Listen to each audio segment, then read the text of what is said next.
मस्ती में मस्त रहा करते थे, दोस्ती यारी दुनियादारी, ज्यादा घर गृहस्थी से लेना देना नहीं था। बेगम उसके अरे जिंदगी में कभी तो सीरियस हो जाओ, कुछ काम कर लो। वो हाँ हाँ सब हो जाएगा हो जाएगा हो जाएगा, वो अपनी मस्ती मस्त। घर में उनके बहुत सारे जानवर थे, गाय भैंस बकरियां मुर्गियां, मतलब जानवर वाला काम था, तो रखा हुआ था, पशुपालन समझिए, और अच्छे कमाने का काम। जिंदगी चल रही थी, लेकिन चूंकि काम नहीं करने की वजह से वक्त के साथ दरिद्रता आती गई, गरीबी इंटर कर गई एवरीबॉडी। भाई पढ़ी लिखी समझदार, वो बार बार बोलती कि समय के साथ बदल जाओ, काम कर लो नहीं तो घर के हालात खराब हो जाएंगे, पर मानने को तैयार ही नहीं है हस्बैंड। मुल्ला जी को सब बड़े मासूम वाला समझा करते थे, मासूमियत वाला बंदा है, ऐसा ऐसा है। एक समय के बाद घर में इतनी गरीबी आई कि बेगम को बोलना पड़ गया कि मुल्ला जी अब ये आलम हो गया है, महीने भर से चिल्ला रहे हो राशन तो तुमने लाया नहीं है, अब अभी के खाने के पैसे नहीं है, राशन के पैसे नहीं है, बाहर जाओ कुछ राशन पानी लेके आओ तो घर में कुछ खाना पीना बने।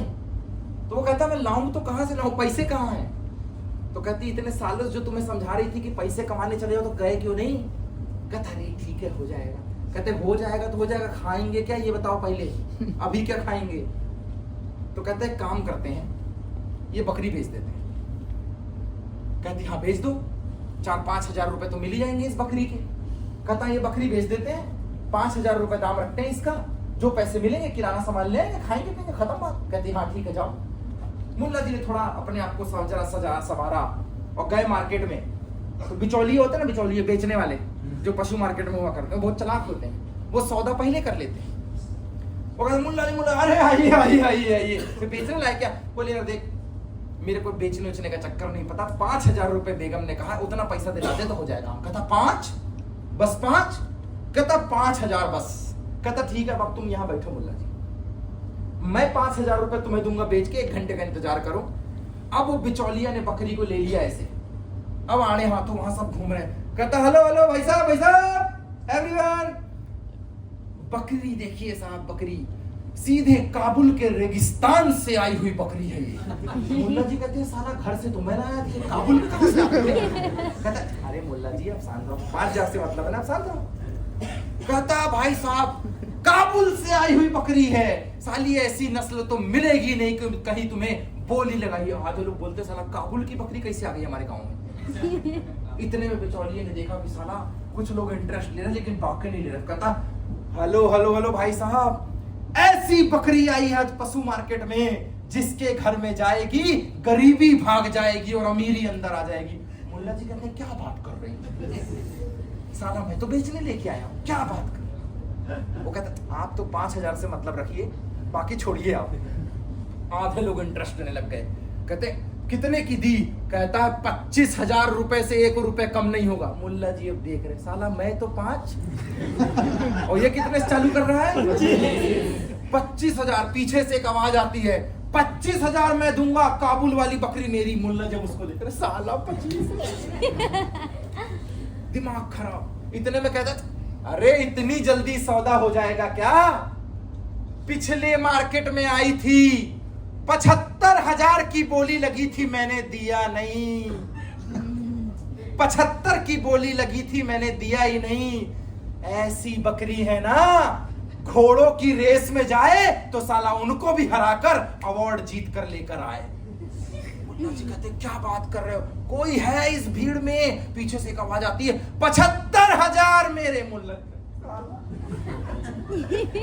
तुमको तो 5 हजार से मतलब रखो, बाकी तुम छोड़ो, तेरा मेरा सौदा हो गया। उनने 4 डायलॉग मारा।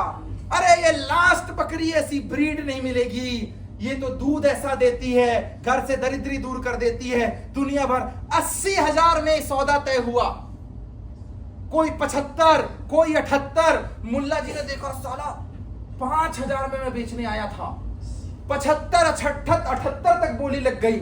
अब मुल्ला जी से रहा नहीं गया, उन्होंने बोला 80 हजार मेरी तरफ से और मेरी बकरी मुझे वापस चाहिए। ये कहता आर यू श्योर, कंफर्म हो ना कि बकरी तुम्हें चाहिए? कहता हाँ। मुल्ला जी ने उसको 80 हजार रुपए का चेक दिया क्योंकि पैसा था ही नहीं। वो कहता ठीक है 5 हजार काट के 75 हजार तुम्हारे। अब वो वापस अपनी बकरी को लेके घर जा रहे हैं और मन ही मन मुस्कुरा रहे हैं, इतनी अच्छी बकरी मैं तुझे बेचने लेके आया, मुझे माफ कर देना, तू तो गरीबी दूर करती है, कैसा कर दी। उधर से उसकी बेगम देख रही है, कहती कहती है साला ले गया था बेचने, वापस भी वही बकरी लेके आ रहा है। उसने हो ना हो समझ लिया कि साला आज कुछ ना कुछ ये कांड करके है ही बोला पंडित, कोई भी पहना देता है इसको। कहता है एक बात बताओ, वापस क्यों लेके आए? कहता अरे तुम्हें क्या बताऊं बेगम साहिबा, हम जिसे बकरी समझ रहे थे ये तो काबुल की ब्रीड निकली। हम जो सोच रहे थे कि हमारे घर में पैसों की तंगी आ गई, ये गरीबी आ गई, अरे ये जिसके घर में जाती है वहां तो रईसी आ जाती है। वो कहते तुम्हें ऐसा किसने कहा? अरे वो बेचने वाले ने बताया मुझे। तो तुम बेचने वाले के पास गए थे? कहता हाँ। और क्या बता ये बता, तुम लेके क्यों आए? कहता लेके आया 75,000 और देने पड़े मुझे इसके। बात बता, तू बेचने गया था कि खरीदने गया था? कहता बेचा तो मैं 5,000 में, लेकिन जब इसकी क्वालिटी सुना ना तो 75,000 का चेक देकर आया हूं इस बकरी के। बेगम साहिबा ने कहा भाई साहब, जिसे अपनी चीजों की परवाह, कद्र और कीमत ना पता हो, ऐसे ही लोग, मूल्यवान लोग उन चीजों को करोड़ों के दाम पे बेच दिया करते हैं और ऐसे बताया है ना, मैंने जो बताया है ना, तुम्हें वो मिल गया है कि हिंदुस्तान में जितनी कंपनियां चलती है तुम किसी को भी डील कर सकते हो। yes, किसी का आरबीवी कम है तो तुम्हारा आरबीवी ज्यादा है। कोई फिक्स महीने का रीपर्चेसिंग कराता है तो तुम्हारे यहाँ 15 पॉइंट के नीचे रीपर्चेसिंग नहीं है। किसी के पेयर इनकम डाउन है, तुम्हारी ज्यादा है। लॉयल्टी कहीं पे भी डील कर सकते हो। तो याद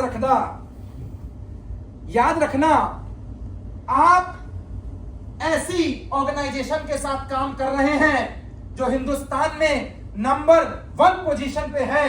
और मैं आपको बता दूं, द इमर्जिंग में नंबर 1 है, रिजल्ट ओरिएंटेड प्रोडक्ट में नंबर 1 है। और ये हिंदुस्तान है। 2000 के सन में कोई और कंपनी टॉप पे हुआ करती थी, लोग कुछ और नाम से बुलाते थे। 2004 में उस टॉप पोजीशन में कोई और आकर बैठ गई। 2006 में कोई और बैठी। नंबर 1 पोजीशन फिक्स है, पर कंपनियां बदलती रहती हैं। 2012 में यहां कोई और कंपनी बैठी थी। 2020 में किसी और ने राज किया और पिछले 2-3 सालों से कोई बहुत भयंकर विजय रथ निकाल रहा है। इतिहास कहता है हर 2-3 साल में रैंकिंग हिलती है। हमने भी 2022 में आगाज किया था और 1.5 2 करोड़ का टर्नओवर निकाल के डाल रहे हैं। याद रखना, अभी तो हम चुनिंदा लोग काम कर रहे हैं। जिस दिन ये पूरा हुजूम हमारे साथ काम करने लग गया तो 2027 में फिर रैंकिंग हिलेगी। 2012 में हिली थी, 16 में हिली, 20 में हिली, 23-24 में हिली और 27 में हिलेगी। और जब हिलेगी तो अगली बार हमारी कंपनी MYL का नाम नंबर 1 पोजीशन पे होगा।